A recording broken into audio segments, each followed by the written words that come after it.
नारद जी ने तप करा। जिस नारद ने भगवान शंकर का अपमान करा था, जिन नारद जी ने भगवान शिव के लिए अपशब्द कहा था, उन भगवान शंकर ने आकर नारद जी को आनंद सुख प्रदान कर दिया। भगवान ने कहा नारद जी कोई दिक्कत की बात नहीं है, आपने बोला मैंने स्वीकार करा, कोई बात नहीं, आपके मुख से अपशब्द निकल गए, कोई दिक्कत की बात नहीं, आपने तप करा, मेरा स्मरण करा है, फिर भी मैं आपको आशीर्वाद प्रदान करता हूँ नारद जी, आप जगत में जहाँ भी जाओगे परमात्मा को जहाँ तहाँ पाओगे। नारद जी जहाँ भी जाते हैं परमात्मा का भजन करते करते, दर्शन करते करते पुण्य फल प्राप्त कर लेते। मेरा ही दर्शन।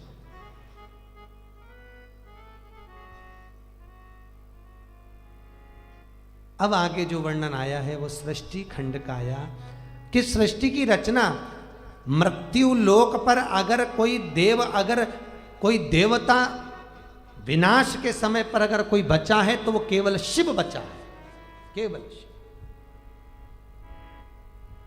कितनी बड़ी त्रासदी हुई थी 16 जून को केदारेश्वर में, कितनी बड़ी, सब नाश हो गया, सब नष्ट हो गया, सब चले गया, बचा कौन? केवल एक शिव,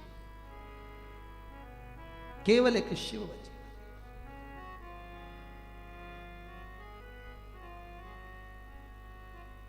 और उसके बाद भी लोग पूछें कि आखिर तुम मंदिर क्यों जाते हो, तुम तीर्थ क्यों जाते हो, तो जरा विचार कर कर देखो कि इतनी बड़ी त्रासदी होने पर भी एक शिव मंदिर भी टूट कर नीचे गिर जाता।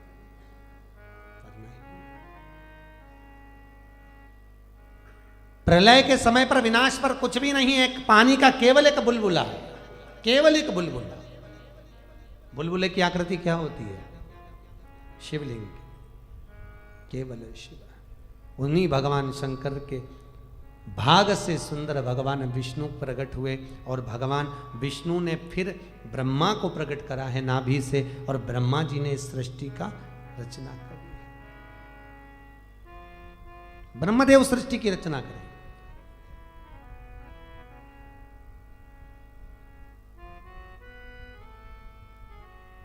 ब्रह्मा जी ने अपनी जंघा से मनु और शत्रुपा को उत्पन्न करा। प्रियवत उत्तानपात पुत्र हुए, कन्या देवहूति प्रसूति का जन्म हुआ।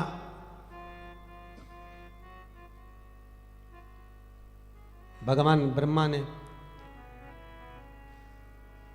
संध्या और कामदेव को प्रकट किया।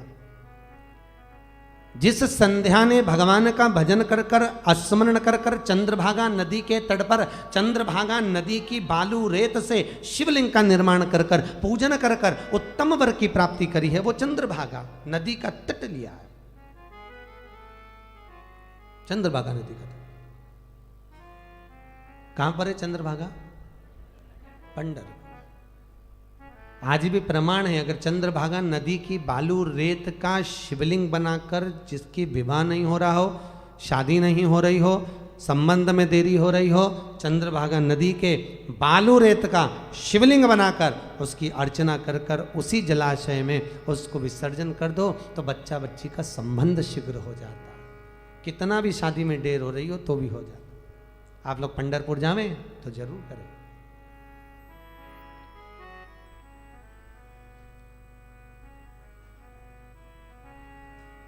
कल यहाँ पर होगा ना माखन के शिवलिंग का अभिषेक के साथ है, कल का तीसरा अभिषेक होगा माखन के शिवलिंग का। चंद्रभागा नदी के तट पर संध्या ने भगवत स्मरण करा है, भगवत भजन को धारण करा है, और भगवत भजन करते हुए, स्मरण करते हुए वही संध्या देवयुग से अरुंधति बनकर वशिष्ठ बाबा के साथ में मंगल विवाह इनका हुआ। धर्म संस्कार से जुड़ी अन्य जानकारी के लिए हमारे चैनल को सब्सक्राइब करना ना भूलें।